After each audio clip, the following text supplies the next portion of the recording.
చివరి వారముగా ఇదే యోనా గ్రంథము 1వ అధ్యాయము 1 నుండి 3 వచనములు మార్చి చదువుకుందాము. 3వది అందరము చదువుకుందాము. యెహోవా వాక్కు అమిత్తయి కుమారుడైన యోనాకు ప్రత్యక్షమై ఇలాగు సెలవిచ్చెను. నినవే పట్టణస్థుల దోషము నా దృష్టికి ఘోరమాయను గనుక నీవు లేచి నీనవే మహాపట్టణమునకు పోయి దానికి దుర్గతి కలుగును అని ప్రకటింపుము. 3 అందరూ. అయితే యెహోవా సన్నిధిలో నుండి తర్షీషు పట్టణమునకు పావరిపోవలను అని యోనా యొప్పేకు పోయి తర్షీషునకు ఒక ఓడను చూచి ప్రయాణమునకు కేవు ఇచ్చి యెహోవా సన్నిధిలో నిలవక ఓడవారితో కూడి తర్షీషునకు పోవుటకు ఓడ ఎక్కెను. ప్రభు నామమున మీకందరికీ వందనములు, శుభములు. ప్రభు ఈ మాసమంతట్లో గత 4 వారములుగా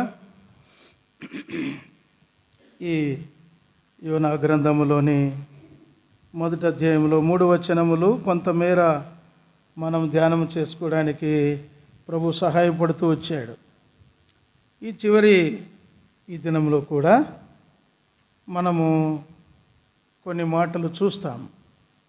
3వ వచనం ఒకరు చదవండి. యోనా గ్రంథం 1వ అధ్యాయం 3వ వచనం. అయితే యెహోవా సన్నిధిలో నుండి తర్షీషు పట్టణమునకు పారిపోవలను అని యోనా యొప్పేకు పోయి తర్షీషునకు పోవు ఒక ఓడను చూచి ప్రయాణమునకు కేవు ఇచ్చి యెహోవా సన్నిధిలో నిలవక ఓడ వారితో కూడి తర్షీషునకు పోవుటకు ఓడ ఎక్కెను. ఎన్ని ఉన్నాయి చూసారా ఈ 3వ వచనంలో? అయితే ఇవన్నీ మరి చాలా చక్కగా ఉన్నాయి. అయితే ఒకటే మాట చూస్తాం, మనకు మరి లేదు దాటిపోయింది కనుక మనం మొదటి మాట ఒకటే చూస్తాం. వీటిలో చాలా ఉంది. 3వ వచనంలో అయితే యెహోవా సన్నిధిలో నుండి పారిపోవలను అని యోనా యొప్పేకు పోయి తర్షీషుకు పోయే ఓడను చూచి కేవు ఇచ్చి, కేవు అంటే మనం టికెట్ ఇస్తామే, ఓడకిచ్చే వెల కేవు అంటారు దాన్ని. కాబట్టి అది ఇచ్చి ఆయన తర్షీషుకు పోవడానికి వెళ్ళిపోయాడు. ప్రభువు పొమ్మన్నది ఎక్కడ? నినవేకు. తాను పోయింది ఎక్కడ? తర్షీషుకు. నినవే నుండి అంటే తానున్న స్థలములో నుండి నినవేకు పోయే ప్రయాణపు దూరము 500 మైళ్ళు. తాను ఉన్న స్థలములో నుండి, యోనా తాను ఉన్న స్థలములో నుండి, తాను ఎక్కడున్నాడు? గత 4 వారాలు బాగా కంటిన్యూగా ఖచ్చితంగా విని రాసుకున్న వాళ్ళు చెప్పండి. యోనా ఉన్న ఊరి పేరు మనం చెప్పినాం. గత్తే పేరు. ఆ ఊరు నుండి నినవేకు 500 మైళ్ళు. కానీ ఆయన ఎక్కడికి పోతా ఉన్నాడు? తర్షీషుకు. ఎక్కడి నుండి ఎక్కడికి పోతా ఉన్నాడు? తానున్న ఊరిలో నుండి ఎక్కడికి పోయినాడు? ఇప్పుడు మీరు కసాపురం ఉంది, కసాపురంలో నుండి రైలు బండి ఎక్కాలంటే ఎక్కడికి పోతారు? గుంటకల్. మీకు అర్థమయ్యే చెప్తా ఉన్నా, మీ ఏదైనా అనుకున్నదండి, మీకు అన్నీ తెలుసు. ఇక్కడ చెప్పే వాళ్ళకంటే మీకే బాగా వాక్యాలు తెలుసు. అంటే ఎందుకనంటే అందరు చెప్తూ ఉంటారు. ఏమంటే మీరు నిలిచి చెప్పడానికి ఇక్కడ లేదు కాబట్టి మేము చెప్తా ఉన్నాం. అర్థమైందా?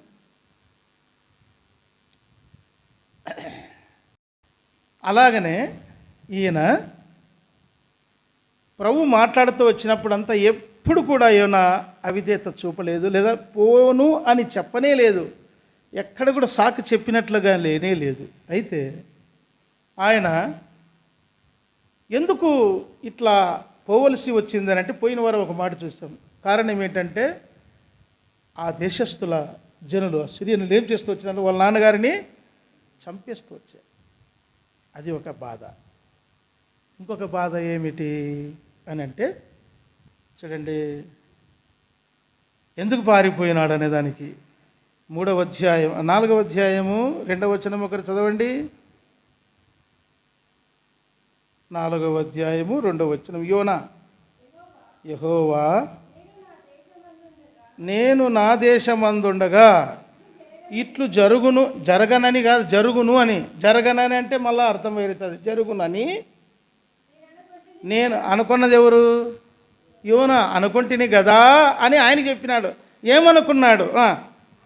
అందువలననే నీవు కటాక్షమును జాలియును బహుశాంతమును అత్యంత కృపయును గల దేవుడవై ఉండి పశ్చాత్తాపపడి కీడు చేయక మానుదువు అని నేను తెలుసుకొని దానికి ముందుగానే తర్షీషునకు. ఎట్లా భక్తుడయ్యా! ఇట్లా వాళ్ళు కూడా ఉంటారు. మరి వానికి మేలు జరిగితే ఈ మనుషునికి ఏమయ్యా? వాళ్ళు దుర్మార్గంలో ఉన్నారు. నన్ను ఒకప్పుడు ఇట్లా అన్నాడు, నన్ను ఒకప్పుడు ఇట్లా తిట్టినాడు, అది చచ్చిపోయే వరకు మనసులో పెట్టుకొని ఉంటారు. బాగా గుర్తుపెట్టుకోండి. ఎవరన్నా అన్నా, ఎవరన్నా ఏమన్నా తిట్టినా, ఎవరన్నా కొట్టినా, లేకపోతే ఏమన్నా మెల్లగా ఒక మాట అన్నా కూడా ఎప్పటి వరకు మతి పెట్టుకుంటారు. ఏమయ్యా చెప్పయ్యా, తల ఊపుతావు ఇట్లంటే నోటితో. చూడు, అది ప్రాణం ఉన్నంత వరకు ఎంత మంచి మాట. చూడు, అంటే బతికినంత వరకు గుర్తుపెట్టుకుంటారు. ఇవి మాత్రం అసలైన గుర్తుపెట్టుకోరు. ప్రభువా, నువ్వు ఎట్లాంటి వాడవంట? కటాక్షము గలవాడవు, జాలి గలవాడవు, బహుశాంతము గలవాడు, అత్యంత కృపగలవాడు. అంటే అత్యంత కృపగలవాడంటే అమితమైనటువంటి కృపగలవాడు.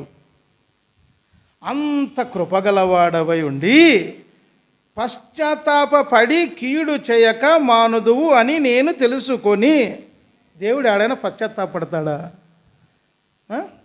పశ్చాత్తాపడినట్లు చాలా స్థలాల్లో ఉంది, చాలాసార్లు ఉంది. సరే, ఎందుకు పశ్చాత్తాపం అంటే వారు తప్పు చేసినప్పుడు దేవుడు శిక్షిస్తూ వచ్చినాడు. ఆ శిక్ష మూలముగా వాళ్ళంతా నశించిపోయినప్పుడు దేవుడు మనసు చాలా కొట్టుకుంది, చాలా నొచ్చుకున్నాడు. అప్పుడు మళ్ళీ తిరిగి మనసులో నొచ్చుకొని వాళ్ళని తిరిగి కట్టేదానికి ఇష్టపడుతూ వచ్చినాడు. అది దాని అర్థం. మన పశ్చాత్తాపం ఏంటంటే, మనం తప్పు చేస్తే క్షేమం పొందడానికో లేకపోతే దేవుని దయను కృపను పొందడానికి పశ్చాత్తాపడటం. లేదా అప్పుడు పశ్చాత్తాపడినప్పుడు ఆయన శాంతమవుతాడు. మన అర్థం ఇది, ఆ పరమార్థం అది. కనుక ఈ నినివేను గూర్చి ప్రభువు తేటగా యోనాకు చెప్తూ వచ్చాడు. నేను ఇంతకుముందు అంటే పోయిన వారంలో ఒకసారి ఒక చిన్న పొరపాటు ఇక్కడ నేను చెప్పినాక మళ్ళీ నేను రాత్రి పడుకొని అన్నీ వింటా. ఎక్కడెక్కడ ఏం చెప్పినాను, ఎట్లా చెప్పినాను, తప్పు చెప్పినానా అని కరెక్షన్ చేసుకుంటూ ఉంటా. క్రీస్తు శకము 912 అన్నాను. అది క్రీస్తుకు పూర్వము 912లో. దయచేసి ఆన్లైన్లో చూసేవారు కూడా ఈ చిన్న కరెక్షన్ తప్పిదమును క్షమించి దానిని సవరణ క్షమించవలసినదిగా మనవి చేస్తున్నాం, ఆన్లైన్లో ఉండేవారు కూడా. కనుక క్రీస్తుకు పూర్వము 912లో దానికి దుర్గతి కలిగింది. అది ఈనాటికి కట్టబడలేదు. చాలా అద్భుతమైన పట్టణం నినివే పట్టణం. సరే, కాబట్టి ఈ మనుషుడు తెలుసుకొని పారిపోతూ వచ్చాడు. మొదటిది తన తండ్రిని చంపినారని ఆయన మనసులో ఆగిపోతూ వచ్చాడు. దేవుడు చెప్పినా కూడా పూర్తిగా వినకుండా ఆగిపోతూ వచ్చాడు. మన జీవితంలో కూడా ఆగిపోయిన సందర్భాలు చాలా ఉన్నాయని గొప్ప గొప్ప భక్తుల్ని కూడా చూస్తూ వచ్చాము, ఆగిపోయిన సందర్భాలు. అందుకే వాళ్ళు ఆగిపోయినప్పుడు నీవు లేచి అనే మాట మనం పోయిన వారం చూస్తూ వచ్చాము. ఇప్పుడు ఈ భక్తుడు, యోనా భక్తుడు, మరి దేవుని సన్నిధిలో నుండి పారిపోతూ ఉన్నాడు. దేవుని సన్నిధిలో నుండి పారిపోవడం అనేది సామాన్యమైనటువంటి విషయము కాదు. ప్రభు అన్నాడు, నాకు వేరుగా ఉండి మీరు ఏమీ చేయలేరు. ఒకటి, దేవుని చేతిలో పడుట భయంకరము అన్నాడు. తర్వాత నా చేతి నుండి ఎవడును వాటిని అపహరింపలేడు అన్నాడు. కాబట్టి మనం అందరము దేవుని చేతిలో ఉన్నాం, దేవుని దృష్టిలో ఉన్నాం. దేవుని యొక్క కనుదృష్టి మనం ఎక్కడికి పోయినా చీమ బారాడుతుంటాం. చూడండి, మనం నిలబడుకొని ఉంటాము. చీమ పోతూ ఉంటుంది, బాగా స్పీడ్గా పోయినట్లుగా ఉంటుంది, అది ఆడే ఉంటుంది. అంత జానడు పెట్టి చూడండి, ఒక అడుగు పెట్టి ఇట్లా చూడండి, ఆడనే ఉంటుంది. మనం కూడా అంతే, ఆయన దగ్గర ఎంత తిరిగినా ఆడే తిరిగినట్లు ఉంటాము. అయితే దేవుడు అంతా తేటగా చూస్తూ ఉన్నాడు. మనం కనుక తాను ఉన్నటువంటి ఊరు నుండి నినివేకి ప్రయాణము చేయాలి అంటే యోనా తనకు పట్టేటువంటి ప్రయాణపు దూరము 500 నుండి 500 మైళ్ళు.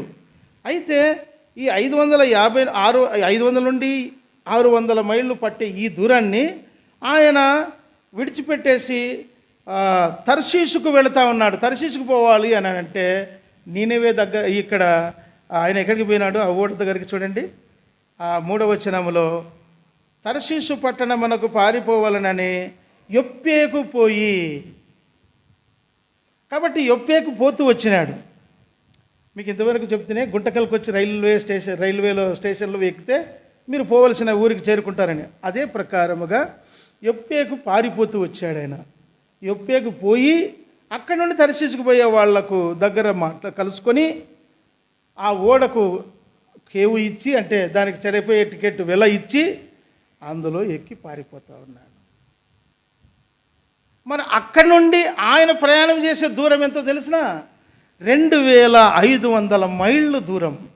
తాను ఉన్నటువంటి దూరం నుండి తర్షీషుకు 2500 దూరం. ఏమయ్యా, ఏమన్నా అర్థం ఉందా అని అంటే నేను ఇంతే అంటారు. ఒకడంట నేను చచ్చిపోయిన పాతాళానికైనా పోతానుగా మీతో రానంటాడు వాడు. చచ్చిపోయినా చింతలేదు, అగ్నిగుండకు పోయినా చింతలేదు అంటాడు. అంటే వాని వెర్రి కోపము, వాడిని దేవుని కాదని మళ్ళీ ఏమంటాడు, మేము అగ్నిగుండంలోకి పోయినా చింతలేదు. చాలాసార్లు ఇంట్లో కొట్లాడే తప్పరు, కానీ అట్లా వాళ్ళు మాట్లాడినల్లా మళ్ళీ భక్తులే మళ్ళీ పద్దెలేస్తే మామ అల్లుడు బలలో పాలు పొందాలా, తండ్రి కొడుకు బలలో పాలు పొందాలా, అత్త కోడలు బలలో పాలు పొందాలా, ఇద్దరు తోడి కోడలు కూడా బలలో పాలు పొందాలా. ఆడేమో గీత గీసుకుంటాం, వీడేమో గీత దాటినట్లుంటాం. ఏమి చెప్పాలా? నిజమే కదా ఇదంతా, ఏమక్క కాదా? మొగుడంటేనే మనం తట్టుకోలేము. మీరంటే మళ్ళీ మొగులు కూడా తరగదు, అది సహజమేలే. కొంచెము సవరణ చేయడానికి మళ్ళీ 2-3 రోజులు పడుతుంది పాపము. ఇవన్నీ కూడా దాటుకొని వస్తాము. ఇవన్నీ కూడా మనం అనుభవించిన స్థితి. ఈ మనుషునికి పట్టే 500 దూరం దానికి 5 అంతలుగా ఉంది. 2500 మైళ్ళ దూరానికి వెళ్ళిపోతూ ఉన్నాడు. శపించబడిన ఆ స్థలానికి పోవడానికి ఇష్టం లేదు. శపించబడిన ఆ స్థలానికి పోవడానికి ఇష్టం లేదంటే ఈ మనిషిలో ఏముంది అని అంటే వాళ్ళ పట్ల ఏముంది? ఒక మాట అంటాడు, సామెతలు 14:24 నాకు చూడండి, సామెతలే అనుకుంటున్నాను. 14:1 వచ్చినమా, నీవు చెడ్డవారిని చూచి, కీర్తనలు అనుకుంటాను, కీర్తనలు 14 చూడండి, ఎంత 37 చూస్తాను, 37:1. అవునమ్మా, ఎవరు చదివింది? చెడ్డవారిని చూసని నువ్వేనమ్మా, చెప్తల్లి వచ్చినము అంత చూసి అట్లా చదవాలా. ఇప్పుడు చదువుతల్లి. చూచి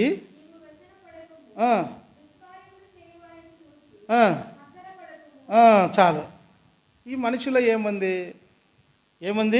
వ్యసనము ఉంది, తర్వాత మత్సరము ఉంది. మత్సరం అంటే చెడ్డ కళ్ళు, వ్యసనం అంటే వ్యసనాలు 7 ఉన్నాయి. వ్యసనములు 7. ఆ 7 ఇది కూడా ఒకటిది. చెడ్డవారిని చూచి వ్యసనపడేవారు. చెడ్డవాళ్ళని చూసినప్పుడు మాట్లాడాలంటే మనసు రాదు, ప్రేమించాలంటే మనసు రాదు, తర్వాత పలకరించాలంటే మనసు రాదు, మేలు గురించి చెప్పాలంటే మనసు రాదు. మనం చెడ్డలను చూసి మాట్లాడకపోతే రైటే, మంచులను కూడా ఒకసారి మాట్లాడలేము. మంచిగా ఉన్నట్లే ఉంటాము, కింద గిల్లుతూనే ఉంటారు. చాలా మందిని చూస్తూ ఉంటాను. ఇది ఏం బుద్ధిరా, ప్రభుని నమ్ముకున్నామంటారు, మళ్ళీ ఈ బుద్ధే మారదు. నిజముగా వ్యసనము బాగుందనుకో, వీనికే బాగవుతుంది, ఈమెకే బాగవుతుంది, ఈమెకే వస్తుంది. అయితే యోనాలో కూడా ఈ వ్యసనం ఉంది, కోపం ఉంది, బాధ ఉంది. ఏముంది? వాళ్ళ దగ్గరికి పోవడానికి ఇష్టం లేదు. అయ్యా నీవు తప్పనిసరిగా మరి నువ్వు కీడు చేసేది విడిచిపెట్టి మానుకుంటావని నాకు తెలిసి పారిపోతున్నాను అన్నాడు. తర్వాత కింద దుష్కార్యములు చేయు వారిని చూచి మత్సరం అంటే చెడ్డ కళ్ళు అనేది ఎట్లా అర్థమవుతుంది? ఎవరైనా ఏమన్నా సరిపోనులను చూసినప్పుడు ఎట్లుంటుంది? ముఖం చూస్తే కన్నులు చూస్తే తెలిసిపోతూ ఉంటుంది. సరిపోనులను కనపడినప్పుడు ఈయనకు సరిపోవడంలా వాళ్ళంటే ఎవరంటే నినివే వాళ్ళంటే. ఎందుకని? వాళ్ళ నాయన చంపిన దానికి. తర్వాత కింద చదువుమా. వారు గడ్డి వలనే త్వరగా ఎండిపోవుదురు, పచ్చని కూర వలనే వాడిపోవుదురు. పొద్దున ఒక ఆకుకూర పెరుక్కొస్తారు, అందుకే వాళ్ళు పెరుక్కొని వచ్చినప్పుడు పొద్దునేమో నిగనిగా అంటుంటుంది. 10 రూపాయలకి 4 కట్టలు అంటారు, 3 కట్టలు అంటారు. సాయంత్రానికి అవి ఎండిపోయే కొద్దీ 4 అంటే వాడిపోయి ఇట్లా ఊడిపోతూ ఉంటాయి. అట్లా తక్కువ చెప్తారు అప్పుడే రేటు. ఇంకో 2 కట్టలు ఎక్కువ వేసుకుంటారు. వాళ్ళేమో అట్లా ఎండిపోతారు, తర్వాత వాడిపోతారు. ఎండిపోయి వాడిపోయేది ఎవరు? కింద వాళ్ళ గురించి రాయబడింది. భక్తిహీనులు పుష్పిస్తారు, చిగురిస్తారు అనేది, కానీ ఎండిపోతారు, వాడిపోతారు అనేది. సరే, మరి ఇట్లాంటి వాళ్ళని గురించి నీకెందుకు అంత మత్సరమయ్యా? వాళ్ళకే పోయి ప్రభు చెప్పమన్నాడు. మనం చదువుకున్నాం ఏజ్కేల్ 33 అధ్యాయంలో.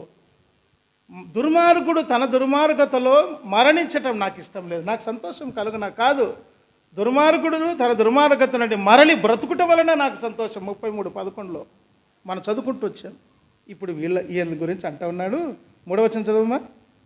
యెహోవా యందు నమ్మిక ఉంచి మేలు చేయుము, దేశమందు నివసించి సత్యమును అనుసరించుము. ఇది అసలైన మాట. యెహోవా యందు నమ్మిక ఉంచి ఏం చేయాలంట? దేవునికి అప్పగించు. చాలామంది దేవునికి అప్పగించినాం, ఏమి లేదు, అంత మోసం, అది అబద్ధం. ఎవరైనా మేము దేవునికి అప్పగించినామని మీతో అన్నారనుకో, దేవునికి అప్పగించిన వారు ఎవరైనా మళ్ళీ అప్పగించిన దాన్ని ఇంకొకరితో చెప్పకూడదు. దేవునికి అప్పగించినామని ఎవరైనా వాక్యంలో చెప్పినా, ప్రార్థన చేసినా, ఇంకొకరితో చెప్పినా, ఆ మనుషుడు ఇంకొక మనుషునితో చెప్పినాడంటే అది అబద్ధం. అది దేవునికి అప్పగించినట్లు కాదు. వీడు ప్రకటించుకుంటూ పోతున్నాడు అందరికి తప్పుడు మాటలు, గుర్తుపట్టాలా. కాబట్టి యెహోవాను బట్టి యెహోవా యందు నమ్మిక ఉంచి మేలు చేయాలా.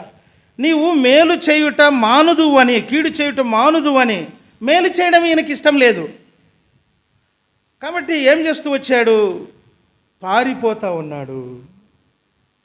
దేవుని యందు నమ్మిక ఉంచిన వాడే కానీ వాళ్లకు మేలు చేయడం ఈయనకి ఇష్టం లేదు. దేశమందు నివసించి సత్యమును అనుసరించము. ఆయన ఎక్కడికి పారిపోతున్నాడమ్మా? 2500 కిలోమీటర్ల దూరం పారిపోతూ ఉన్నాడు. కిలోమీటర్గా క్షమించండి, 2500 మైళ్ళు. 2500 మైళ్ళు దూరం ప్రయాణం చేస్తూ ఉన్నాడు. ఆ ఉండే స్థలములో నివసించుకోకుండా, సత్యమును అనుసరించకుండా. ఏమిటి ఈయన అనుసరించవలసిన సత్యం అంటే, అయ్యా నీవు నినివేకి వెళ్ళి దానికి దుర్గతి కలుగును అని ప్రకటన చేయి. నీ చిత్తము నెరవేర్చుట నాకు మరి సంతోషం. అంటే మళ్ళీ నెరవేర్చాలి కదా. మీరు ఎప్పుడైనా గమనించండి, ఎవరితోనన్నా సమాధానం కోల్పోతే ప్రార్థన సరిగా రాదు, వాక్యం సరిగా రాదు, జీవితం సరిగా ఉండదు, అంత బొంకేదే. బలలో కూడా అబద్ధం చెప్పే, ప్రభు నాయనా నేను ఇట్లున్నాను అట్లున్నానని అప్పుడు కోటరికి అబద్ధం చెప్పి చేతులెత్తి బలలో పాలు పొందుతారు. అది నిజం కాదు, అది అబద్ధమే. నీకు తెలిసిన తర్వాత, నీకు అర్థమైన తర్వాత మళ్ళీ చెయ్యి ఎట్లెత్తుతావు? ఒకవేళ పాలు పొందకపోతే మళ్ళీ నష్టమవుతామేమో, మళ్ళీ ఇది కూడా భయం ఉంటుంది. మళ్ళీ ఈ భయాలన్నీ ఉంటాయి కానీ మార్పు పొందినట్లు పూర్తిగా కనబడదు. ఈయన కూడా అంతే, చెప్తే వినుకోకుండా సరాసరి అయ్యింది, ఏదో అయితే అయ్యిందని 500 మైళ్ళ దూరాన్ని వదిలిపెట్టి 2500 మైళ్ళ దూరానికి ప్రయాణమై వెళ్ళిపోతా ఉన్నాడు. కాబట్టి యొప్పే అనగా అందమైనది, శృంగారమైనది. ఎందుకు యొప్పేకు పోవాలి? ఎందుకు తర్షీషుకు పోవాలనుకున్నాడంటే, ఆ నాశనకరమైన స్థలంలోనికి వద్దు, నేను క్షేమంగా ఉండే స్థలానికి వెళతానని వెళుతూ వచ్చాడు ఆయన. అసలు ఎవరిది తర్షీషు ఈ యొప్పేవి అంటే? ఆదికాండము చూడండి, ఆదికాండము 10వ అధ్యాయం.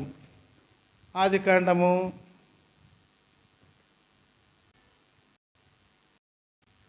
10వ అధ్యాయము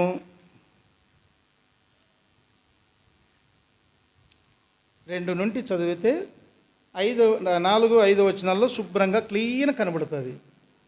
10వ అధ్యాయము లేదా మొదటి నుండి చదవండి. ఆదికాండము 1వ అధ్యాయము నేనే చదువుతాను. పాపం చదవండి అంటే మగపిల్లలు చదవండి ఎవరైనా.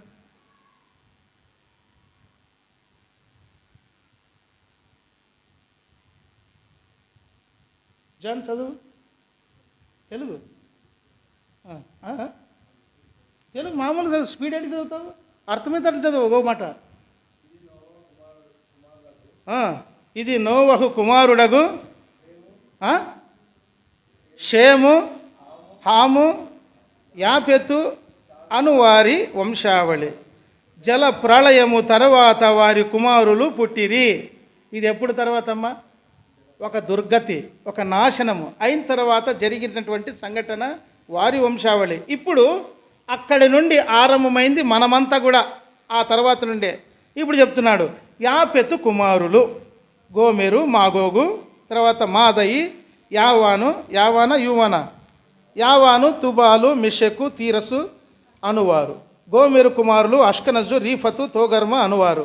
యావాను కుమారులు ఎలీషా, తర్షీషు, కిత్తీము, దాదోనీము అనువారు. వీరి నుండి సముద్ర తీరం అందుండిన జనములు వ్యాపించెను. వారి వారి జాతుల ప్రకారము, వారి వారి భాషల ప్రకారము, వారి వారి వంశముల ప్రకారము ఆయా దేశములలో వారు వేరైపోయిరి. ఇప్పుడు తర్షీష్ ఎవరిది? యాపెతు కుమారుడిది. యాపెతు ఆశీర్వదించబడిన జనాంగం. 27వ వచనంలో దేవుడు యాపెతును విశాలపరచును. కాబట్టి ఆశీర్వదించబడిన జనము, క్షేమముగా దేవుడు అభివృద్ధి పొందించిన జనం, వారికి దాసుడవుతాడు. మరి కనాను అనేటువంటి చెప్పబడినటువంటి జనం వీళ్ళే. తర్షీషు అని రాయబడింది, మరి యొప్పి అని రాయబడలేదు, కింద రాయబడుతూ వచ్చింది. వీరి నుండి సముద్ర తీరం అందుండిన జలములు వ్యాపించెను. సముద్ర తీరము అని చెప్పబడుతూ వచ్చింది, ఇది యొప్పే. కాబట్టి ఇక్కడికి పారిపోవాలని ఈ భక్తుడు ప్రయాణమవుతూ వచ్చాడు.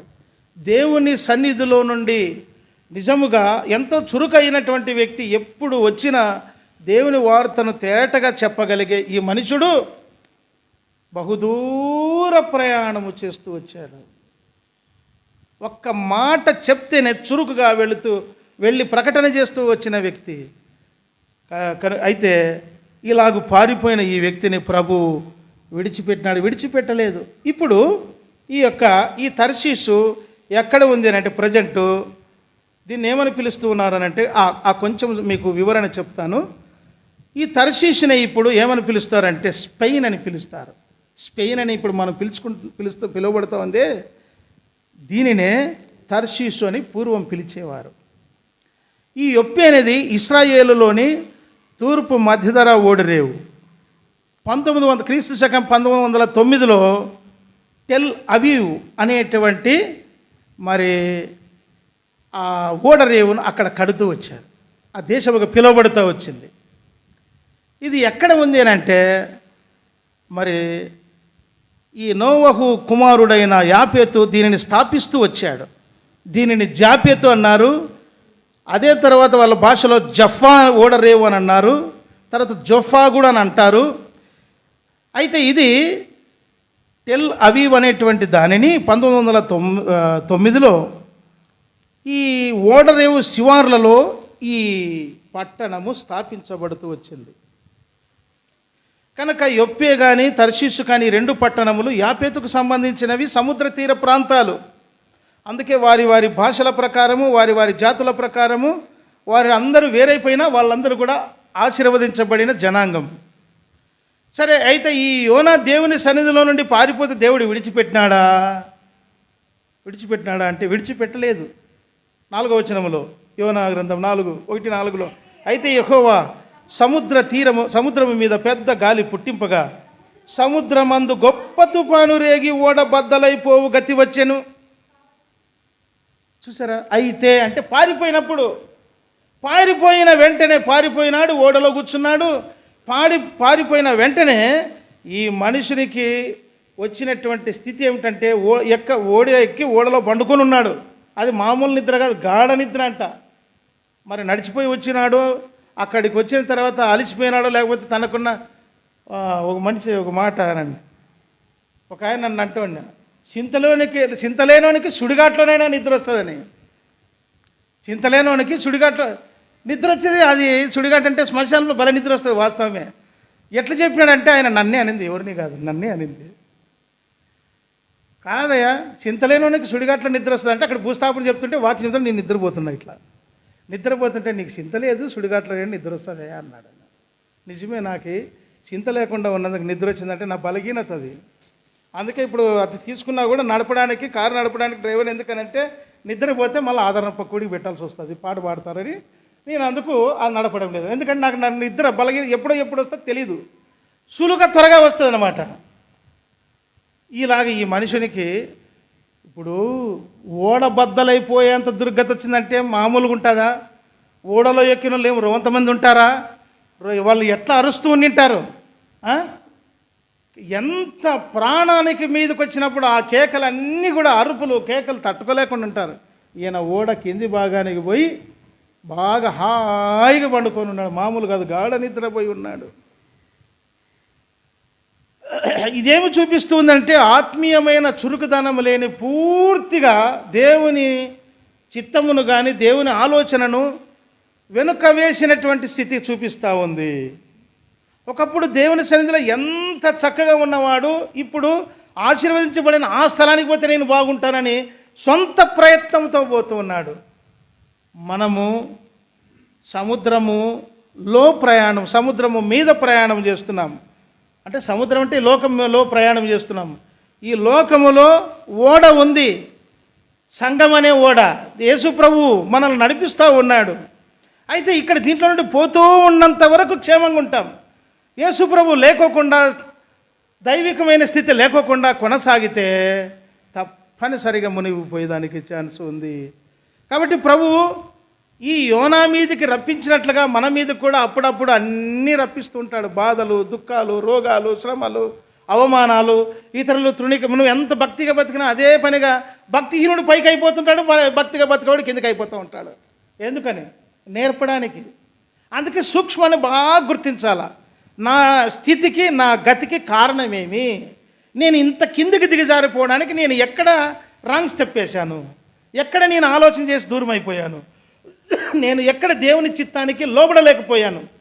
లోబడకుండా పోయినంత వరకు బాగానే ఉంటుంది. ఈ మనిషి కూడా వాళ్ళని చూసినాడు, వాళ్ళ దగ్గరికి పోయినాడు, ఓడనెక్కినాడు, డబ్బులు ఇచ్చినాడు, బాగానే ఉంది, హాయిగా పడుకున్నాడు, తిని హాయిగా పడుకుపోతున్నాడు. దేవుడు విడిచిపెట్టినాడా?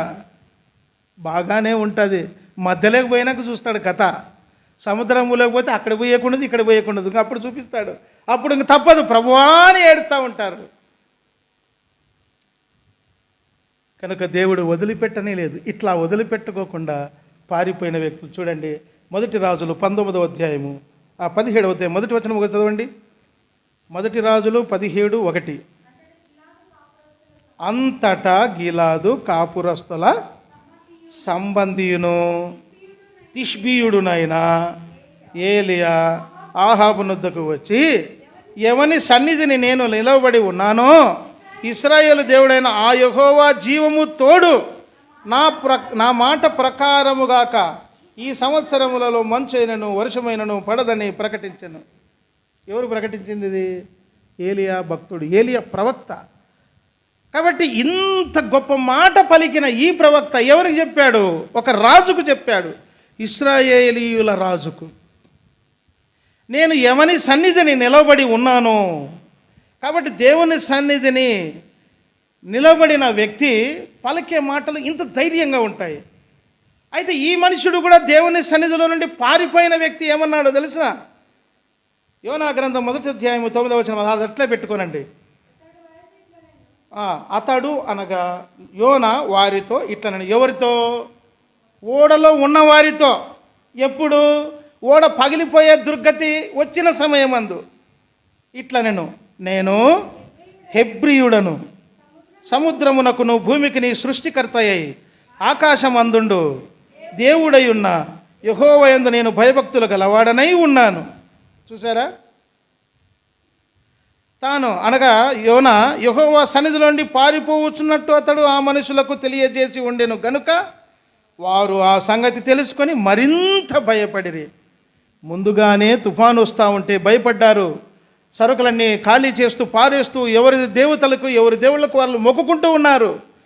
తర్వాత ఇదంతా చూసుకొని ఒక చీటీ వేసుకున్నారు ఆ మనిషి మీదకి. తర్వాత వచ్చింది కాబట్టి ఈ మనుషులంతా చూసి భయపడతా ఉన్నారు. ప్రార్థన చేస్తూ వచ్చిన ఈ మనిషి దగ్గరికి వచ్చేసరికి పండుకొని ఉంటే, ఓయి నిద్రపోతా, నీకేమొచ్చింది, లేచి నీ దేవుని ప్రార్థన చేయమని చెప్తూ వచ్చినారు. మనము చావకుండా ఆ దేవుడు మన యందు కనికరించునేమో అనెను. అంతలో ఓడవారు ఎవరిని బట్టి ఇంత కీడు మనకు సంభవించిన తెలియజేయడానికి చీట్లు వేసుకున్నారు. ఆ చీటీ ఎవరి మీదకి వచ్చింది? యోనా మీదకి వచ్చింది. అంతవరకు ఒప్పుకోలేదు, కానీ ఇప్పుడు కప్పుకునేదానికి లేదు, తప్పుకునేదానికి లేదు. తప్పుకుంటే సముద్రంలో పడాలా, ఒప్పుకుంటే నిన్ను బట్టి వచ్చిందని ప్రజలతో రకరకాల మాటలు వస్తాయి. అయితే ధైర్యంగా చెప్తూ వచ్చాడు, నేను ఇట్లా పారిపోతూ వచ్చాను. దేవుని మాట అప్పుడు ఉన్నదంతా చెప్పేశాడు క్లియర్గా. కాబట్టి ఎప్పుడైతే ఈ మాట చెప్తూ వచ్చారో నిజముగా ఈ భక్తుడు వాళ్ళను బట్టి పరిస్థితులను బట్టి పారిపోయాడు, తన వ్యక్తిగత బలహీనతను బట్టి కాదు. కానీ ఎప్పుడైతే ఈ మాట చెప్తూ వచ్చారో వారిలో భయం వచ్చింది, వారిలో తర్వాత రక్షణ వచ్చింది. వారంతా రక్షణ పొందినారు. మొదటిగా భయపడ్డారు, తర్వాత దేవుని స్తుతించుతూ వచ్చారు, దేవునికి ప్రార్థన చేసినారు. తర్వాత వీళ్ళు దేవునికి మొక్కుబడి కూడా చెల్లిస్తూ వచ్చారు. ప్రియమైన వారలారా, ఒక దేవుని భక్తుడు ఎక్కడున్నా దేవుడు వదిలిపెట్టాడు. నువ్వు ఏ స్థితిలో ఉన్నా కానీ నీకు మారేంత వరకు, ఆయన మనసులోనికి వచ్చేంత వరకు దేవుడు కనిపెడతానే ఉంటాడు. నీ ఇంట్లోనే ఉన్నావు అనుకో, నీ ఇంటిలో దేవుడు నువ్వు దేవుని బిడ్డ అని చెప్పుకొని జీవిస్తూ ఉన్నావే, ఆ శ్రేష్టమైన స్వచ్ఛమైన ఆ జీవితము జీవించేంత వరకు నిన్ను వెంబడిస్తూనే ఉంటాడు. కానీ నీ వల్ల ఏం కార్యం జరగదంతవరకు. ఎప్పుడు మనం మారుతామో, ఎప్పుడు ఆ తేటైన స్థితిలోనికి వస్తామో అప్పుడు మొదలు పెడతాడు. ఈ మనుషుడు ఒప్పుకున్నాడు మొదటిగా. ఎప్పుడైతే ఒప్పుకున్నాడో వాళ్ళకు భయం వచ్చింది. ఎప్పుడైతే చెప్పినాడో వాళ్ళు విన్నారు, అప్పుడు ప్రార్థించినారు. అంతవరకు వాళ్ళు వారి దేవతలకు ప్రార్థించిన వాళ్ళు యెహోవాను బట్టి ప్రార్థన చేసిరి. చూడండి 14వ వచనం. కాబట్టి వారు, యెహోవా నీ చిత్త ప్రకారముగా నీవే దీన్ని చేసితివి, ఈ మనుషుని బట్టి మమ్మను లయము చేయుకుందువు గాక అని ప్రార్థన చేశారు. పేరు పెట్టి ప్రార్థన చేశారు.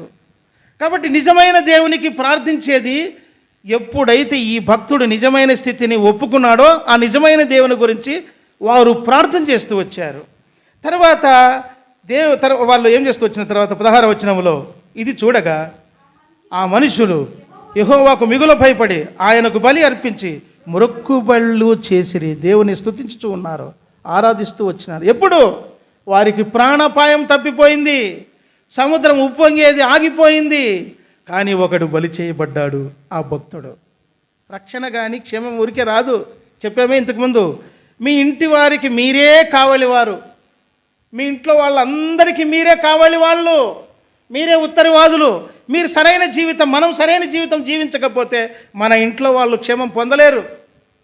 ఓడలో వారు క్షేమం పొందడానికి యోనా భక్తుడు ఏం కావాల్సి వచ్చింది? తను పూర్తిగా మారవలసి వచ్చింది.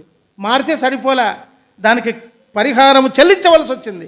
నన్ను ఎత్తి దీంట్లో పారవేయుడి అని అన్నారు. కాబట్టి ఎప్పుడైతే అది పొంగుతూ ఉంటే వాళ్ళు ఆ ఓడను తేలిక చేయడానికి ప్రయత్నం చేశారే కానీ ఆ మనుషుని అందులో పారివేయడానికి ఇష్టపడలేదు. ఎంత మంచి మనసు గలవారు వాళ్ళు, ఎంత ప్రేమ ఉంది వాళ్లకు. దేవుని బిడ్డలకు కూడా లేని మంచి ప్రేమ ఉంది అప్పటికి వాళ్లకు. కారణం ఏంటంటే ప్రాణభయం. అయితే వాళ్ళంత ప్రయత్నం చేసిన వాళ్ళ ప్రయత్నం అంతా వ్యర్థమైపోయింది. ఇప్పుడు దేవునికి మనవి చేస్తూ వచ్చారు. మనవి చేసి ఏం చేసినారు? అయ్యా, ఈ మనిషిని బట్టి వచ్చింది, అయితే ఈ నేరము మా మీద మోపద్దయ్యా, అది వాళ్ళ ప్రార్థన అని చెప్పినప్పుడు యోనాను సముద్రంలో వేస్తేనే సముద్రం ఏమైపోయింది? పొంగకుండా 15వ వచనంలో వెంటనే ఆగిపోయింది, పడితేనే ఆగిపోయింది. మీరు ఒక చిన్న విషయం గమనిక చెప్తాను. తొట్లో సగం నీళ్ళు బాగా ఇట్లా తొలుకుతూ ఉంటాయి, నీళ్లు తొలుకుతూ ఉంటాయి. అవి ఆగాలంటే చాలా టైం పడుతుంది. మీరు బాగా గమనించండి. సగం కుండలో నీళ్ళు పోసి మీరు ఇట్లా దొర్లించి చూడండి, ఇట్లా ఇట్లా ఇట్లా ఇట్లా ఇట్లా ఇట్లా అని ఆగుతుంది. ఏదైనా ఒకటి ఇట్లా ఊగులాడి చూడండి, అది ఊగి ఊగి ఊగి ఊగి కొంత సమయం ఆగుతుంది. కానీ ఇక్కడ మాత్రము సముద్రము ఓడ బద్దలైపోయేంత వచ్చిందంటే ఇట్లా ఈ పైకి కిందికి పైకి కిందికి పైకి కిందికి తిరుగుతూ వచ్చిందంటే ఎంత అలలు వస్తూ ఉంటాయి. మనకు సునామీ వచ్చినప్పుడు ఎంత పెద్ద అలలు వచ్చినాయి, మొన్నటి వరకు కూడా చూపిస్తూ వచ్చినారు, అక్కడ పెద్ద పెద్ద అలలు వచ్చినాయి. మరి ఇంత పెద్ద అలలు వచ్చేటువంటి పొంగుతూ ఉన్న సముద్రము ఈ మనుషుడు పడిపోతేనే ఆగిపోయిందంటే దేవుని, ఇంతకుముందు చూసినాం మనము యోబు గ్రంథంలో, దేవుని ఆజ్ఞను నెరవేర్చేటువంటి తుఫాను సముద్రము ఆవిరి అగ్ని అన్నాడు. దేవుని మాట ప్రకారం పడేస్తేనే మౌనమైపోయారు. కాబట్టి ప్రియమైన వారలారా, మన ఆత్మీయ జీవితంలో దైవికంగా ఉన్నప్పుడు చక్కగా బలుకుతాం. ఏలీ భక్తుడు అదే పలికింది, నేను ఎవని సన్నిధిని నిలవబడి ఉన్నాను. మనం సామాన్యులం కాదు, ఇప్పుడు దేవుని చేత ఏర్పాటు చేయబడ్డాం. నువ్వు నిజంగా ఖచ్చితంగా దేవుని కొరకు నిలబడి కానీ చేసినావు అనుకో, నువ్వు చెప్పింది ఖచ్చితంగా జరుగుతుంది. ఇది వాస్తవం. సగం ఇక్కడ సగం అక్కడ ఉంటే జరగదు. నీ మాట కూడా నమ్మకం కుదరదు. నేను ఎవని సన్నిధిని నిలబడి ఉన్నానని చెప్పినప్పుడు వర్షము రాకుండా ఆగిపోయిందా లేదా? రాలేదు. మళ్ళీ మనం చదివితే యాకోబు పత్రిక 5వ అధ్యాయంలో చదివితే, ఆయన ప్రార్థించినప్పుడు వర్షము కురవలేదు, చెప్పగానే వర్షం కురవలేదు, మళ్ళీ ప్రార్థించిన తర్వాత మనల తర్వాత వర్షం వచ్చేసింది. ఎంత నమ్మదగిన దేవుడు! ఇట్లాంటి ఈ భక్తుడు కూడా 19వ అధ్యాయము 1 రాజులు ఏమైపోయాడు? 3వ వచనం, కాబట్టి అతడు ఈ సమాచారము తెలుసుకునంటే గొప్ప అపాయము కలుగుతుంది అని నాకొని యెజబెల్ అన్నదంటే, ఎవరికైతే ఈ మనుషుడు చెప్పాడో, ఆహాబు రాజైన భార్య ఈ మాటలు పలుకుతూ ఉంటే ఈయన భయపడిపోయి యూదా సంబంధమైన బెర్షెబాకు పారిపోతూ వచ్చాడు. కాబట్టి ఇది కూడా మరి యూదులకు సంబంధించినది. బెర్షెబా అనగా ఏమిటంట? సాక్ష్యపు బావి. కాబట్టి సాక్షార్థమైనటువంటిది, క్షేమము కలిగించినటువంటిది. కాబట్టి సాక్షార్థముగా యూదులకు సంబంధించిన దానిలోనికి ఈయన పారిపోతూ వచ్చాడు. కానీ దేవుడు విడిచిపెట్టాడా? ఏలియా, ఇక్కడ నీవేం చేస్తున్నావని 2 సార్లు మాట్లాడుతూ వచ్చాడు.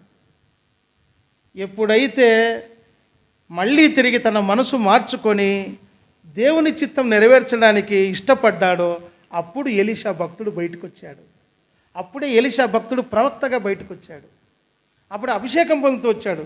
అప్పుడు యెహూ కూడా అభిషేకం పొందగలుగుతూ వచ్చాడు తర్వాత. కనుక ప్రియమైన వారలారా, మనం ఏం చూస్తున్నామంటే దేవుని సన్నిధిలో నుండి పారిపోవటం అంత తేలికైనది కాదు. దేవుని సన్నిధిలోనికి వచ్చి దేవుని సంబంధమైన జీవితం జీవిస్తూ ఉండి నువ్వు లోక సంబంధంగా కానీ బ్రతికితే దేవుడు ఎంత మాత్రమూ విడిచిపెట్టాడు. దానికి చాలా పరిహారం చెల్లించవలసి వస్తుంది. సుమారు జాగ్రత్త. అందుకే సులువుగా లోబడేది నేర్చుకోవాలా. కొంచెం దెబ్బ తగిలితేనే ఎందుకు వచ్చింది ప్రభు ఇది, వెంటనే సరి చేసుకోవాలా, వెంటనే సిద్ధపడాలా, వెంటనే సరి చేసుకొని సమాధాన పడుతూ రావాలా. కాబట్టి మనం చదువుకున్నాము కీర్తన 37 మొదట్లో, చెడ్డవారిని చూసి చెడ్డవారినేనా ఇంకొకటి ఎవరిని వ్యసన పడద్దు అన్నాడు. ఇంకొకటి దుష్కార్యములు చేసేవాళ్ళు. మరి దుష్కార్యములు చేసేవాళ్ళని చూసి నీవేం గడగలంటే మత్సరపడవద్దు అంటాడు. చెడ్డవారని ఇతరులను అనడం తేలిక, మరి చెడ్డతనము లేకుండా మనం జీవించడం చాలా ప్రాముఖ్యమైంది. ఇంటి వాళ్ళతో కానీ, బయట వాళ్ళతో కానీ, సంఘములో కానీ, ఇంకొకరితో కానీ. చెడుతనమును ఆయన అంటాడు. యోబు గ్రంథము 1వ అధ్యాయంలో ఏమంటాడు ఆయన? చెడుతనమును ఏం చేశాడంట? విసర్జించినాడు, విడిచిపెట్టేసినాడు. మరి చెడుతనం మనలో పోకుండా ఉందా? అప్పుడప్పుడు కనిపిస్తే కూడా లాభం లేదు. చెడుతనం అనేది పూర్తిగా విసర్జించబడి ఉండాలా. మనకు కష్టం వచ్చినా, నష్టం వచ్చినా, బాధ వచ్చినా, ఏమొచ్చినా పర్వాలేదు, తృణీకారము పొందినా కూడా పర్వాలేదు. అయితే విడిచిపెట్టినవాడు, అందుకే రాయబడింది, యథార్థవంతులకు చెడుతనము విడిచి నడుచుటయ్యే యథార్థవంతులకు రాజమార్గము అని రాయబడింది. కాబట్టి చెడుతనము విడిచి నడిచేది యథార్థవంతులకు రాజమార్గం. అది శ్రేష్టమైన మార్గము. అదే ఈ ఇరుకు మార్గం. ఈ ఇరుకు మార్గంలో ప్రయాణము చేయాలంటే చెడుతనాన్ని విసర్జించాలా, చెడుతనాన్ని విడిచిపెట్టాలా. చెడుతనం లోపల పెట్టుకొని మళ్ళీ మనమేమో దేవుని బిడ్డలుగా అని చెప్పుకుంటూ తిరిగితే మన వలన ప్రయోజనము ఏమీ ఉండదు. మీరు బాగా ప్రార్థన కూడా ఫలితం దొరకదు. నువ్వు ఎన్నిసార్లన్నా చేయి. దేవుని సన్నిధిలో నిజముగా మనము చెడుతనమును విసర్జించిన వారమై ఉండాలి. చెడుతనమును విసర్జిస్తే దేవుడు ఏమన్నాడా? ఎవరితో అనిందిమ్మా? అన్నది ఎవరితో ఆ మాట? సైతానుతో అన్నాడు. నా భక్తుడైన యోబును చూసితివా అని అన్నాడు. ఎంత శ్రేష్టమైన సాక్ష్యం. మళ్ళీ తిరిగి ఆ భక్తులు ఎవరు? ఆయన స్నేహితులు, ముగ్గురు స్నేహితుల గురించి చెప్పినప్పుడు ఆయన ప్రార్థన చేస్తే ఆ ముగ్గురు స్నేహితులకు మేలు కలుగుతుంది. మరి ఎంత బాధకరమైన సంఘటన, ఎంత లేసి దుఃఖములు పొందినాడు ఆయన యోబు. ఇంత బాధను అనుభవించినటువంటి భక్తులు దేవుని సన్నిధిలో నిలిచిన వారు.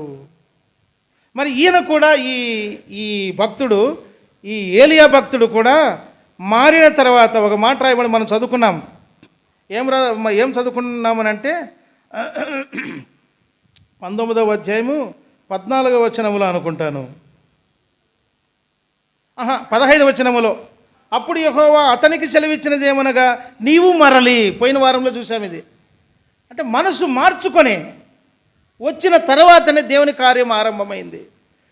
కాబట్టి మనము మారిన తర్వాత రక్షణ ఆనందమును అనుభవిస్తూ వచ్చినాము. రోజు మారిన జీవితం జీవిస్తేనే రక్షణ ఆనందం ఉంటుంది, లేకపోతే ఉండదు. గుర్తుపెట్టుకోండి. రక్షణ పొందినా కూడా కొంతమందికి ముఖం పాడిపోయి ఉంటుంది. అసలు చూసినారా?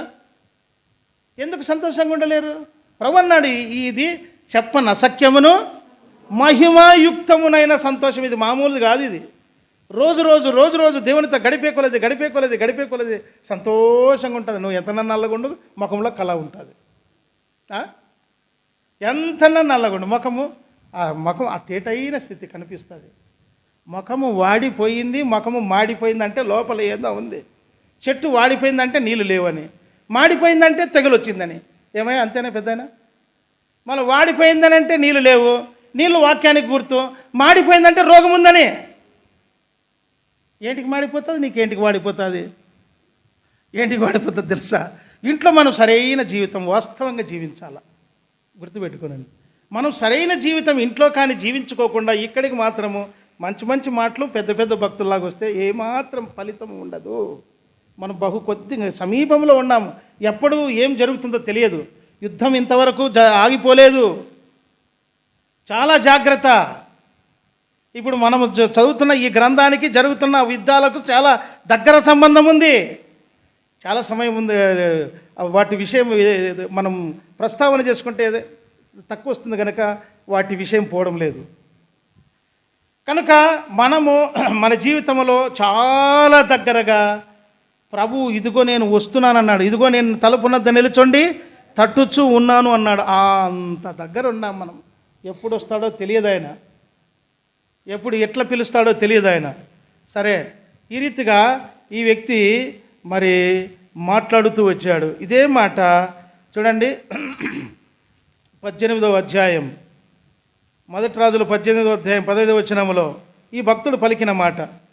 ఏలియా, ఎవరి సన్నిధిని నేను నిలబడి ఉన్నాను, ఇశ్రాయేలు దేవుడైన ఆ యెహోవా జీవము తోడు నిజముగా ఈ దినమున నేను ఆహాబును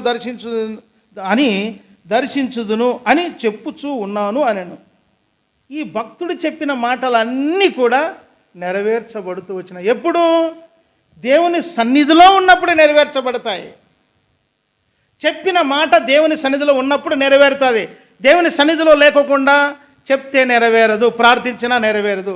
దానికి ఆధారం ఆదికాండము 18వ అధ్యాయము. ఆదికాండము 18వ అధ్యాయం.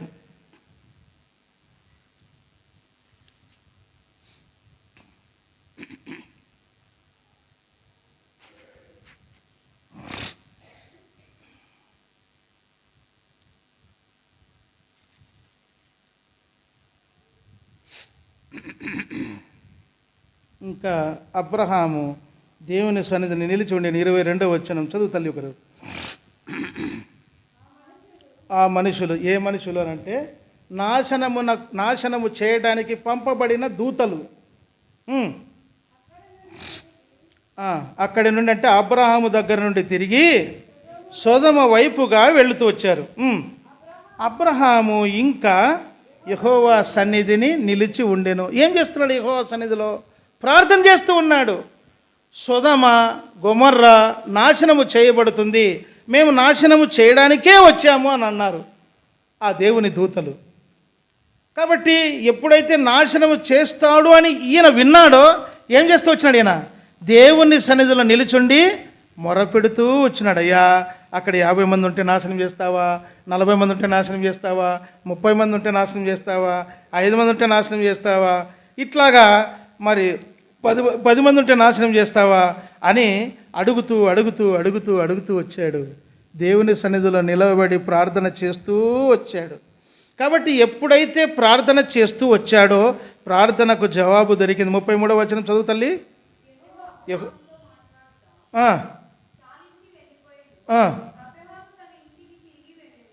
చూసారా, యెహోవా అబ్రహాముతో మాటలాడుట చాలించి వెళ్ళిపోయాను అంటే ఎక్కడున్నాడు ఇప్పుడు అబ్రహాము దగ్గర? దేవుడు అబ్రహాం దగ్గర ఉన్నాడా లేదా? అబ్రహాము ఉండే చోట్లోనే దేవుడు ఉన్నాడు. వాళ్ళిద్దరే వెళ్ళింది అక్కడికి. కాబట్టి తండ్రి అయిన యెహోవా దేవుడు ఆయనతో మాట్లాడుతూ ఉండి ఆయన చాలించి వెళ్ళిపోయాను. ఎప్పుడు వెళ్ళిపోయినాడు? జవాబు వచ్చిందా?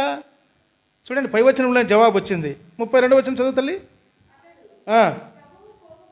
ప్రభు అంటే అబ్రహాము అంటా ఉన్నాడు, ప్రభు కోపపడని ఎడల నేను ఇంకొక మారి మాట్లాడేదను, ఒకవేళ అక్కడ 10 మంది కనబడదురేమో అని అన్నప్పుడు ఆయన ఆ 10 మందిని బట్టి నాశనము చేయక ఉందును అనేను. అర్థమైపోయింది, జవాబు వచ్చేసింది. అయ్యా రైట్ ప్రభువా, సంతోషం ప్రభువా, నా ప్రార్థన విన్నందుకు నీకు వందనాలు ప్రభువా చెప్పుకున్నాడు. మాట్లాడేది చాలించినారు. ప్రభు పైకి వెళ్ళిపోయాడు. అబ్రహాము తన ఇంటికి తిరిగి వెళ్ళిపోయాడు. కాబట్టి ఆయన దేవుని సన్నిధిలో ప్రార్థన చేస్తూ వచ్చాడు. అందుకే ఆయన అంటున్నాడు, నేను ఎవని సన్నిధిని నిలవబడి ఉన్నానో ఆ యెహోవా జీవముతోను అంటూ వచ్చాడు. ప్రియమైన వారలారా, నిజముగా ఈ రాత్రికాల సమయంలో యోనా దేవుని సన్నిధిలో నుండి పారిపోయిన సంగతి చూస్తూ ఉన్నాం. పారిపోతే దేవుడు వదిలిపెట్టలేదు. అయితే దేవుని సన్నిధిలో ఉన్నవాళ్ళు, దేవుని సన్నిధిలో జీవించి నడిచేవాళ్ళు మాట్లాడితే నెరవేరుతూ వచ్చింది, ప్రకటిస్తే నెరవేరుతూ వచ్చింది, ప్రార్థించితే జరుగుతూ వచ్చింది. దీని అర్థం ఏంటంటే దేవుని సన్నిధిలో నిక్కచ్చిగా ఎవరైతే యథార్థముగా దేవుని కొరకు బ్రతుకుతారో వాళ్ళు ఏమి చెబితే అది ఖచ్చితంగా జరుగుతుంది. దేవుడు నాకు కూడా 9 సంవత్సరాల క్రితం ఒక మాట మాట్లాడినాడు. 9 సంవత్సరాల క్రితం న్యాయాధిపతులు 18వ అధ్యాయము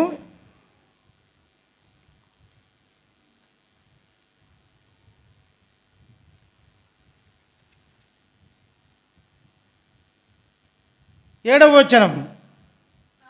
కాబట్టి ఆ 5 మనుషులు వెళ్ళి లాయిషునకు వచ్చి దానిలోని జనము సీదోనీల వలె సుఖముగాను నిర్భయముగాను నివసించుటయు అధికార బలము పొందిన వాడెవడును లేకపోవుటయు ఏమాత్రమైనను అవమానపరచగలవాడెవడును ఆ దేశంలో లేకపోవుటయు వారు సీదోనీలకు దూరస్తుల ఏ మనుషులతోనూ సాంగత్యము లేకుండుటయు చూచిరి. ఇది ఎప్పుడు అనంటే ఈ బేతేలు ప్రార్థన మందిరము కోసము దాదాపుగా ఒక 6 నెలలు ఉపవాస ప్రార్థన చేస్తూ వచ్చాము మందిర స్థలం కొరకని. అప్పుడు మాట్లాడిన మాట ఇది. నేను డేటేస్ కూడా రాసి పెట్టేశాను.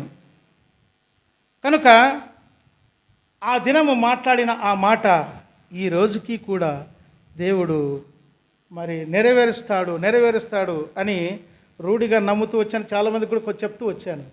నెరవేర్చబోతా ఉన్నాడు, అది వాస్తవం. తప్పనిసరిగా నేను సోదరులు కొంతమంది చెప్పినా వాళ్ళకి తెలుసును. ఈ మాట దేవుడు ఖచ్చితంగా నెరవేర్చబోతూ ఉన్నాడు. అది ఆ సూచనలు జరుగుతూ ఉన్నాయి, మేము చూస్తున్నాము. నేను చాలా ఆత్మలో సంతోషిస్తూ ఉన్నాను. ప్రభా, ఎంత నమ్మదగిన దేవుడయ్యా, ఎంత చక్కగా మాట్లాడతావయ్యా, నువ్వు ఇంత చక్కగా మాట్లాడుతూ ఉండేది నేను ఇంకా ముందుగా గ్రహించి ఇంకా జాగ్రత్త పడేంటే ఎంత బాగుండేదని దేవుడు జరిగిస్తూ ఉంటే ఆ సమాధానము ఎంత నెమ్మదిగా ఉంది. ఆ జరగబోయేది ఇప్పుడు మీకు చెప్పను, జరిగిన తర్వాత చెప్తాను మీకు. కనుక ప్రియమైన వారులారా, దేవుడు దగ్గర నడిచే వాళ్ళుగా మనం ఉంటే, దేవుని సన్నిధిలో ఉంటే, మనం ప్రార్థించిన దేవుడు వింటాడు, నెరవేరుస్తాడు. మనము ప్రకటిస్తే దేవుడు ఇంకొకరిని రక్షిస్తాడు. మనం ఏమి చేసిన దేవుని సన్నిధిలో నుండి దేవుని చిత్త ప్రకారం దాన్ని జరిగిస్తాడు ఆయన. ఇది చూస్తూ ఉన్నాం. కాబట్టి యోనా మరి నిజముగా పారిపోవాలని చూసిన దేవుడు విడిచిపెట్టలేదు, మనల్ని కూడా విడిచిపెట్టాడు. ఈ వారం అంతట్లో నేను సరైన రీతిగా ఇంకా మీకు అందించలేకపోయాను, దయచేసి మన్నించండి. నా ఆలోచన ఏమిటంటే, ఎప్పుడైనా నిలబడి దేవుని మాట ఖచ్చితంగా దేవుని ప్రజలకు నిండుగా అందించాలా. ఒక్కరైనా దేవుని కొరకు సంపాదించాలా, ఒక్కరైనా దేవుని కొరకైన పనివారుగా తయారు కావాలా. మనం చూడండి, చదువుతున్నాం. నేను చాలాసార్లు చెప్తూనే వచ్చాను కూడా. పిల్లోడు చదువుతూ ఉన్నాడు, పోయినంతకాలం వాడు ఆడే చదువుతూ ఉంటే వాడిని ఏమంటారు? ఎన్నో క్లాస్ అయ్యా అంటే 10th క్లాస్ ఉన్నావు. నువ్వు 10th క్లాస్ని 10 సంవత్సరాలు చదివినావు, 15 సంవత్సరాలు చదివినావు, విసుగుగా వానకన్నా విసుగొస్తుంది. ఏమని చెప్పుకునే దానికి 10th క్లాస్ పిల్లలంతా ముందుకు పోతానే ఉంటారు. అందరికి ముందుకు పోతారు. మా పిల్లలే పోరు అంటారు. మరి ఎందుకు పోతారు? నువ్వు ప్రార్థన సరిగ్గా చేస్తేగా, సరిగ్గా జీవిస్తేగా. ఎంతోమంది ముందుకు వెళుతూనే ఉంటారు. మనకంటే వెనక రక్షణ పొందిన వాళ్ళు అద్భుతంగా దేవుని సేవ చేస్తూ ఉన్నారు, అద్భుతంగా రక్షణ పొంది దేవుని కార్యాలు జరిగిస్తున్నారు. మనకంటే వాళ్ళు చాలా చిన్నవాళ్ళు మరి. కానీ మనమేమో చూస్తేనేమవుతామంటే అక్కడే ఆగిపోతూ ఉన్నాం. దేన్ని బట్టి ఆగిపోయినాం? దేన్ని బట్టి ఆగిపోయిన స్థితిలో ఉండి అణుచుకుంటూ ఉన్నాం దైవ ఆవేశమును, దైవ ఉద్దేశాన్ని నెరవేర్చని వారుగా ఉంటూ ఉన్నాం. ఈ రాత్రికాల సమయంలో పరిశీలన చేసుకుందాం ప్రియులారా. ఎంత ప్రాణాపాయ స్థితిలో ఉన్నా, ఈ మాట ఎలీషా భక్తుడు కూడా అన్నాడు, నేను ఎవని సన్నిధి నేను నిలిచి ఉన్నాను అన్నాడు. ఇంకొక వ్యక్తి అన్నాడు, అబ్రహాం అన్నాడు, దావీదు అన్నాడు. మరి పౌలు భక్తుడు అంటాడు, నేను ఎవని వాడనో, నేను ఎవరిని సేవించుచూ ఉన్నానో. అపోస్తుల కార్యాలు చూద్దాం ఆ మాట. సమయము మరి ముగించే సమయంలోనికి వచ్చాము. నేను ఎవని వాడనో, ఎవని సన్నిధిని, ఎవరిని సేవించుతున్నాను. 27వ అధ్యాయం 23వ వచనం. నేను ఎవని వాడనో, ఎవనిని సేవించుచూ ఉన్నాను. ఆ దేవుని దూత గడిచిన రాత్రి నా యొద్ద నిలిచి పౌలా భయపడకము, నీవు కైసరు ఎదుట నిలువవలసి ఉన్నది. ఇదిగో నీతో కూడా ఓడలో ప్రయాణమై పోచున్న వారందరినీ దేవుడు నీకు అనుగ్రహించి ఉన్నాడని నాతో చెప్పాను. ఓడలో ఉన్న వారిని అందరినీ నీకు అనుగ్రహించి ఉన్నాడని పౌలుకు చెప్పగానే పౌలు సంతోషంగా భోజనం చేశాడంట. ఆ రోజు సంతోషముగా భోజనం, ఒక్క వెంట్రుక కూడా రాలిపోదాయా అన్నాడు. ఓడలో ఉన్న వాళ్ళందరూ నీకు అప్పగించిన అన్నాడు. మరి అట్లా జరిగిందా? అంత క్షేమంగా పోయినారంటే ఓడ పగిలిపోయింది. ఆ చెక్కల మీద, పగిలిపోయిన చెక్కల మీద తప్పించుకొని పోయినారు అందరూ. దేవుడు తాను చెప్పిన మాట ఎంత కష్ట సమయం వచ్చినా, ఎంత ఇరుకైన పరిస్థితులు వచ్చినా దేవుడు తాను చెప్పింది ఖచ్చితంగా నెరవేరుస్తాడు. మేము మా కన్నులారా చూస్తూ ఉన్నాము, మా నిజ జీవితంలో చూస్తూ ఉన్నాము. దేవుడు జరిగిస్తూ ఉన్నాడు. దేవుడు ఆ కార్యం జరిగిస్తుంటే ఎంత సంతోషం, ఎంత ఆనందమును అనుభవిస్తూ ఉన్నాము. ఒక చిన్న సంఘటన చెప్తా. మా పాప విషయమై, పెళ్లి విషయమై చాలా బాధపడుతున్నాడు సంగీతరావు అంకులు. ఎవరికి ఇద్దాములే అనేటువంటి ఆలోచన చేస్తూ చాలా దిగులు చెందుతూ వచ్చిన, లాంగ్ స్టాండింగ్ కాబట్టి. అయితే ప్రార్థన చేయగా ఒకసారి అన్నాడు, అయ్యా పలానా అబ్బాయికి ఇద్దామనంటే నేను అన్నాను, స్క్రాబ్ తప్ప వేరే ఆలోచన రాదా అంకుల్ మీకన్నా అంటే? అంత తక్కువ వాణిగా ఉండే వ్యక్తికి ఇవ్వటానికి నీకు మనసు ఎలా వచ్చింది అని అన్నా. నీకేమయ్యా అంటావని అన్నాడు. నిజమే, ఆయన ఆ తండ్రిగా ఆ ఆవేదన, ఆ బాధ పొందటం మరి అందులో తప్పు లేదు. నేను అర్థం చేసుకున్నా. సరే, పోయిన తర్వాత అయ్యా సరే నువ్వు అట్లా ఏమిది కావద్దు, ప్రభు నమ్మదగినవాడు, మంచిది శ్రేష్టమైనది చేస్తాడు, మీరు ధైర్యంగా ఉండండి అని అంటే, నిజమేనైనా నువ్వు అంటావు, నాకు తెలుసు ప్రభు కూడా చేస్తాడని, పరిస్థితి అట్లా లేదు అని అన్నాడు. నిజంగా అద్భుతంగా దేవుడు మరి మన వివాహ విషయంలో ఎంత చక్కగా జరిగిస్తుంది. మన తమ్ముళ్ళు కూడా అందరూ రాగలిగినారు. నేను చాలా సంతోషించిన. వచ్చిన వారిని అందరిని బట్టి ప్రభువు నామమున మీకు శుభం తెలుపుతా ఉన్నా, మీకు చాలా కృతజ్ఞతలు తెలుపుతా ఉన్నా, ధన్యవాదాలు తెలుపుతా ఉన్నా. మీరు ప్రకటించినారు, ఇక్కడ అనౌన్స్మెంట్ కూడా చేసినారు, దాన్ని బట్టి కూడా ధన్యవాదములు. అయితే నేనేం చెప్తున్నానంటే, అద్భుతంగా ఒక దేవుని సేవించే వ్యక్తి, ఆ వ్యక్తిని అప్పటికి కూడా ఆయన ఏమవుతుందో ఆయన అన్నాడు, మీరేమిది కావద్దండి అని నేను వెళ్ళాను. చూసిన వెంటనే ఏం చూశాను తెలిసిన, యూట్యూబ్లో ఆయన వాక్యం చెప్పేది విన్నా నేను, అంతే, వ్యక్తిని చూడలే. వాక్యము చెప్పేటువంటి తీరును, ఆ ఆ మాట, ఆ యొక్క తృష్ణను నేను చూసినాను. ఆ మాటను చూసి వెంటనే సరే వెళదామన్నాను. పోతేనే ఇప్పుడు ఆడ నేను ఏమి చెప్తే దాని మీదే నా ముఖంతో చూస్తున్నారు వాళ్ళు. సరే నేను ప్రభువా సరైన మార్గమందు మమ్మల్ని నడిపించు నడిపించు నడిపించు, నీ చిత్తం ఏమిటి, నీ ఆలోచన ఏమిటి అయ్యా, ఇదేనా ఏమైనా ఆలోచన, నీ ఈ విషయం చెప్పు ప్రభువా అని ప్రార్థన చేస్తూ ఉంటే మమ్మల్ని సూటిగా కరెక్ట్గా కొత్త మందిర కట్టే కాడికి తీసుకున్నాడు ఆయన. ప్రార్థన చేసినాను, వీడియో తీసిన, ప్రార్థన చేసిన వెంటనే ఇట్లా అన్నాను, అంతే అంతే, మీ నాయన వద్దంటే కూడా నేను చేస్తానమ్మా అన్న. ఏడిచిందమ్మా, నువ్వు నా బిడ్డ వంటి దానివమ్మా, నీకు చేసినాక నా పిల్లలకి చేస్తాను అని చెప్పాను. అయితే దేవుడు ఎంత అద్భుతంగా జరిగిస్తూ వచ్చినాడంటే, ఎంత అవమానకరంగా తృణీకరించబడినట్లుగా వచ్చిందో పరిస్థితి, అంత అద్భుతంగా జరిగింది. నిన్న సహోదరులు కూడా చూస్తూ వచ్చినారు. దేవుడు నిమ్మళంగా అన్నీ అనుకూలపరుస్తూ వచ్చినాడు. సమాధానముతో, నిండైన నెమ్మదితో, నిండైన సమాధానంతో కార్యములు అన్నిటినీ అనుకూలపరుచుకుంటూ చేస్తూ వచ్చాడు. నిన్న మంచి వర్షం, సాయంత్రం అంతా అయిపోయినాక ముందు దినం వచ్చినా రోత అయ్యేది, మొగలేక మధ్యలో జరుగుతూ వచ్చినప్పుడు రోత అయ్యేది. లాస్ట్లో వచ్చింది, వర్షం వచ్చిందని చెప్తే అయ్యా వర్షం వస్తుంది, దేవుడు పంపించిన శుభానికి సూచన ఇది, సంతోషంగా అంగీకరిస్తాం. అప్పటికంతా వర్షం అయిపోతాను, అంతా వచ్చి ఊడిచేసి దేవుని మందిరం కడిగేసి వెళ్ళిపోయిన రాత్రి 9:30కు. మళ్ళీ పొద్దునే నా భార్య పిల్లలు అందరూ వెళ్ళి మందిరము మనం చాలా శుభ్రం చేయాలని వెంటనే పొద్దున వెళ్ళి అంతా శుభ్రంగా కడిగి వెళుతూ వచ్చారు. ఎందుకు చెప్తున్నానంటే, దేవుని సన్నిధిలో కనిపెట్టే వారికి దేవుడు చేసే మేలు, దాచి ఉంచిన మేలు నోటితో చెప్పేది కాదు, ఇది అనుభవిస్తే అర్థమవుతుంది. మనకి తెలియవు ఆయన ఏం దాచి ఉంచినాడో, ఏం ఎత్తిపెట్టినాడో మనకు అర్థం కావు. అందుకే ముసలోళ్ళు అర్థం కావంటే, ముసలోళ్ళు చిన్న గంటలేసి కట్టి గోళ్ళలోనో పెట్టి, తలమెత్తుల్లోనో పెట్టి, బొంతలోనో పెట్టి చచ్చిపోయినాక ఇస్తాడు, నైనా ఇట్రా అని.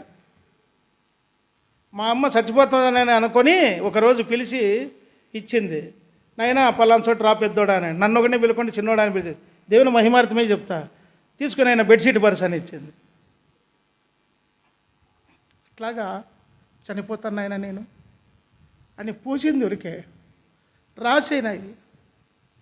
అప్పుడు అనిపించింది, దేవుని మహిమార్థమై చెప్తాను, ప్రభువా ఈ ధనము ఇవన్నీ కాదు, నా తల్లిని బతికించు, ఈ చివరి దినాల్లోనైనా నా తల్లిని సంతోషంగా చూడాలా అంటే అప్పటి నుండి చూసుకుంటూ వచ్చిన అని ప్రార్థన చేస్తే 21 మంది చనిపోయినారు. మా అమ్మని హాస్పిటల్లో చేర్పిస్తే ఈ రోజుకి బతికిచ్చినాడు.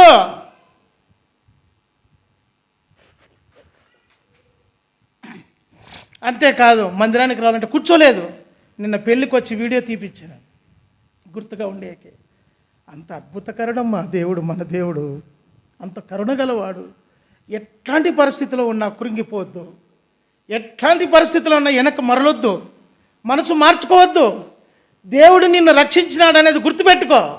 దేవుని కొరకు జీవించు. మన జీవితం కొంతకాలమే ఉంటాం, ఇంకెక్కువ రోజులు ఉండం, కొద్ది కాలమే, ఎప్పుడు వెళ్ళిపోతామో తెలియదు. దేవుని కొరకు కొద్ది దినములైన పౌరుషంతో, పట్టుదలతో బతుకుదాం. ఒక్కరినైనా దేవుని కొరకు సంపాదిస్తాం, దేవుని కొరకు దేవుని ప్రజలను దేవుని వైపుకు మళ్ళిస్తాం. అట్లా జీవిస్తే బల నమ్మకమైన దాసుడా, ఈ కొంచెంలో నీవు నమ్మకంగా ఉంటేవి. చాలా సంగతులు ఉన్నాయి. అయితే మనకు సమయం దాటిపోయింది, మనకు సమయం అయిపోయింది. 5 వారాలు ప్రభు అద్భుతంగా ఒక వారం ఎక్కువ ఇచ్చాడు.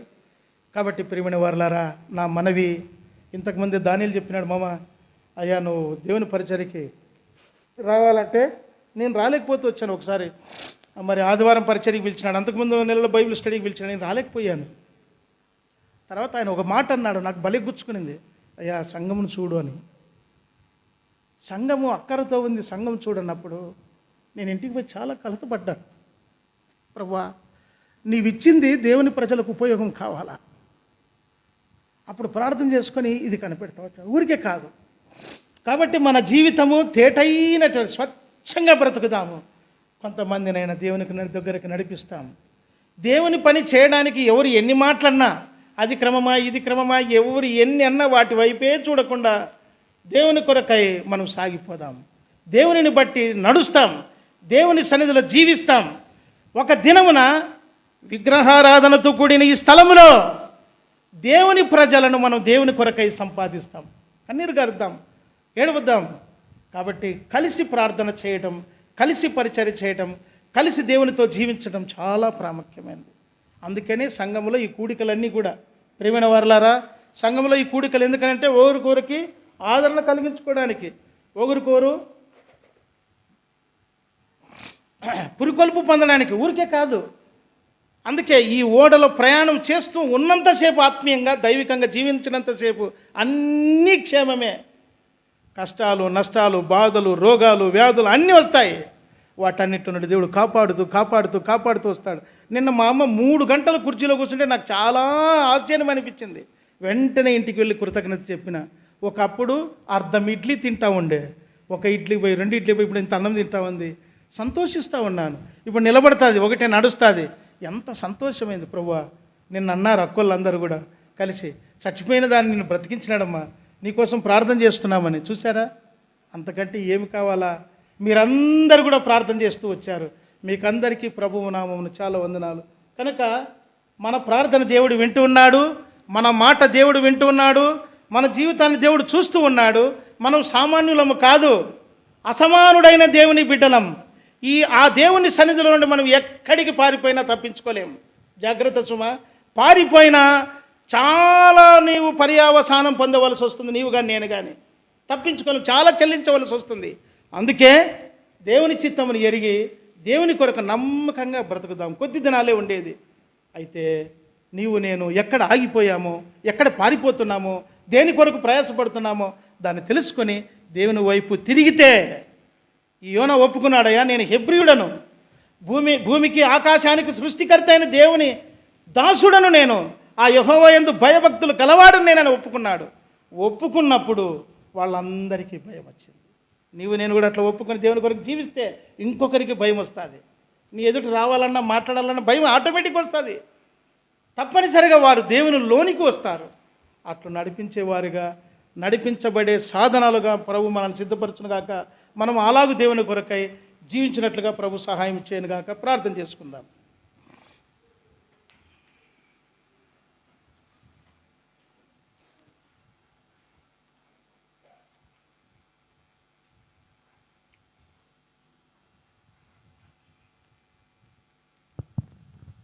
అందరూ తలలోంచి మోకరించండి.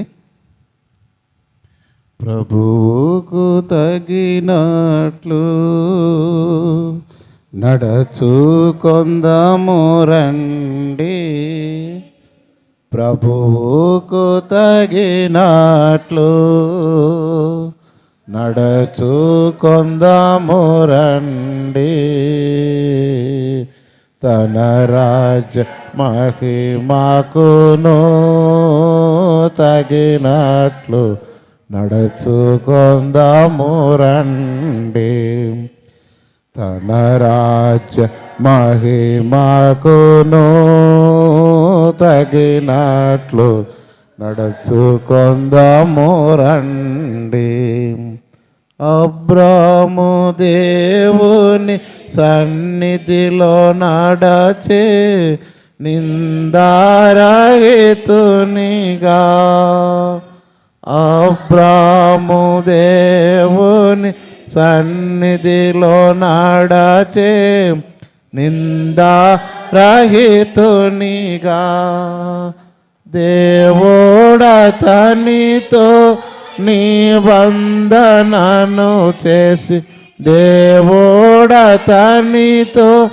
నిబంధనను చేసి, తన స్నేహితుడని ప్రకటించెను, తన రాజ్య మహిమకును తగినట్లు నడుచుకొందాము రండి, తన రాజ్య మహిమకును తగినట్లు నడుచుకొందాము రండి.